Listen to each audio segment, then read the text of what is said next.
I'm gonna go these two. Go black. What about that purple? I like this sour grape and then the black with the silver flake. And I mean, even sometimes that white with the, sometimes white in Clearwater works really good too. They all work. I think a good spot to start is right there, right next to us. Yeah, there is a good spot. Cool. I think inside the drop. Coin. Oh. Right here. I rock 4 for spoons and 3 for jigs. Well, that's what I Me too. That's what I. Sick of breaking off all the time. You're like, oh, big crappie, big snap, 3 pound. You're like, oh, get out of here. Don't do this to me. We gotta do that. That's the goal this weekend. Is the 15. 15 incher? Yep. They're in here for sure. Bart, he ain't gonna catch one. He's gonna be filming.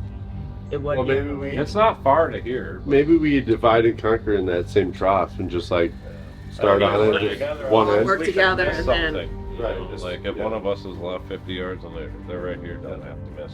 Let's start all together. Let's just drill, whatever, and then just. Yeah, and then be like, all right, we're gonna go down in the lake. Yeah, we might as well start right here. Right here. Yeah, wherever it is. So do that. A lot of good water. And then go off from that. Yeah, each start at one end of that trough and just kind of working over.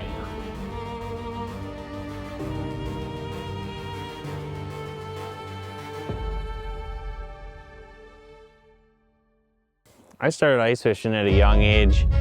I'll be honest with you, like first things I remember were Dave Gens at an ice show. I wanted a Vexilar, I saved up for it. I was 10. The first time really ice fishing I ever got, it's kind of a weird story, but I actually stepped my foot down a hole that my dad and his buddies had drilled. And for some reason I was like, that was hilarious. And just like the whole aspect of just being out there on the ice.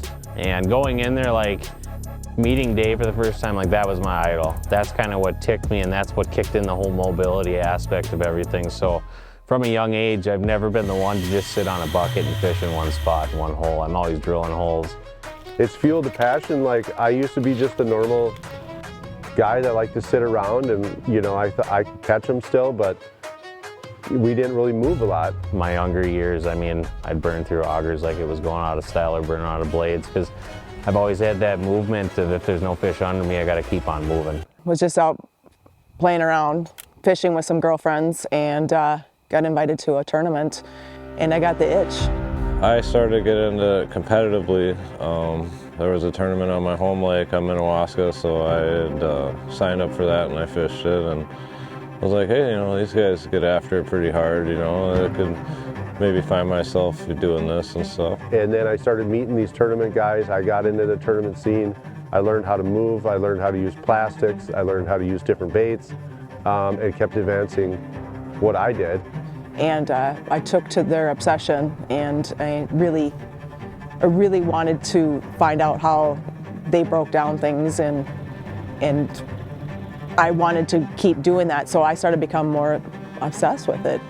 So yeah, I just kind of kept fishing tournaments and advancing my game, I guess you could say, fishing all over different states and stuff and learn different tactics. I wanted to find those lakes. I wanted to do things that I guess most fisher people don't on a daily basis. I wanted to learn more than the average angler. You know, I'd sit back when I was a kid, I had this big book with, you know, it'd give you like a region of Minnesota, and it'd be all the lakes within a radius. It'd give you all this information, give you this topo map, tell you where certain things are, and then it'd give you all the, you know, DNR data and stuff like that. And I remember I used to just read through that, and I would just mark little things on it, places I wanted to go try. So that's kind of what I did, and that's kind of how everything stemmed. For me, it was tournaments. That's how I got addicted, and that's why I'm here.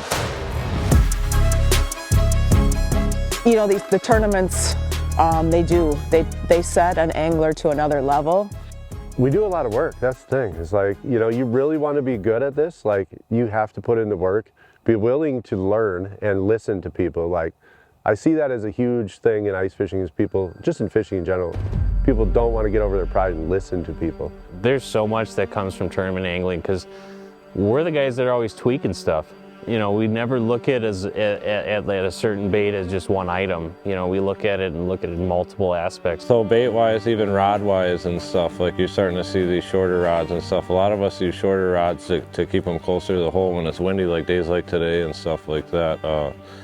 The schoolies, obviously, you know, they've been around forever, and there's a reason we all use them, and we can go on all day about that. But a lot of the stuff that you're seeing, like especially with the Crappie Chronicles and stuff, and they're exposing some of those secrets and stuff, and you know, about the schoolies and stuff, and you're seeing a revolution in that. I mean, you're going out and you're actually trying these new technologies, new items that are out there. You want to try the new baits. You want to try different rods, something that an everyday angler versus a tournament angler uses.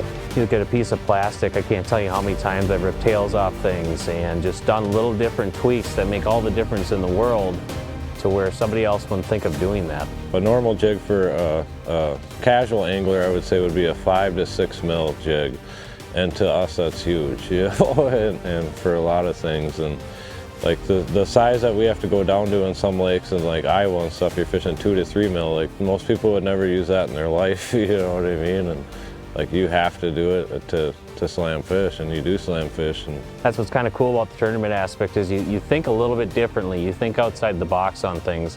Like it's just so much to an art. Like a lot of people are like, you're crazy, you know? It's like, no, I ain't crazy. I just want to catch fish, you know? And everything, it all matters. Just these group of guys, like they're just straight up dogs. Like they go out there and put in the work, and they don't stop until they catch them.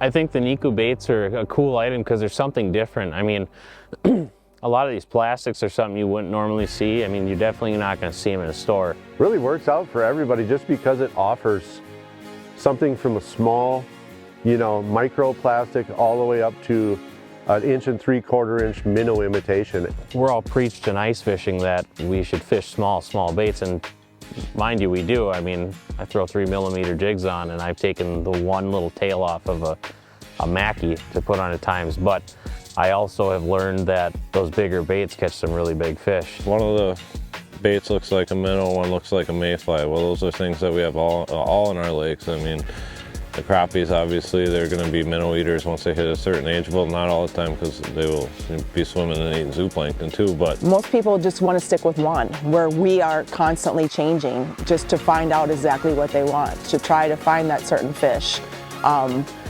And with that, which has a little more advantage. You don't get to choose when they want to bite or not, but you still got to make them bite one way or another. So it's tweaking those things. It's going down to that little fry, and then, you know, you've got that imitation of a stonefly. You know, real natural colors and some different colors too. You know, you've got that cool, like that apple, like that red, and then that sour grape colors. It's just something totally different, a little bit of flake.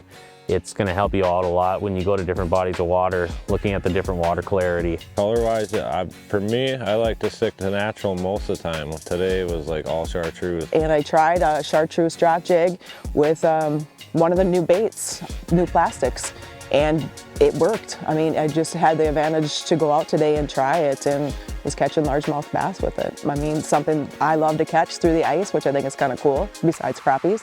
The tournament guy wants something that most people don't have or the fish don't see. And I think with these colors, at least for ice fishing, these fish are going to be very surprised at what's coming down the hole.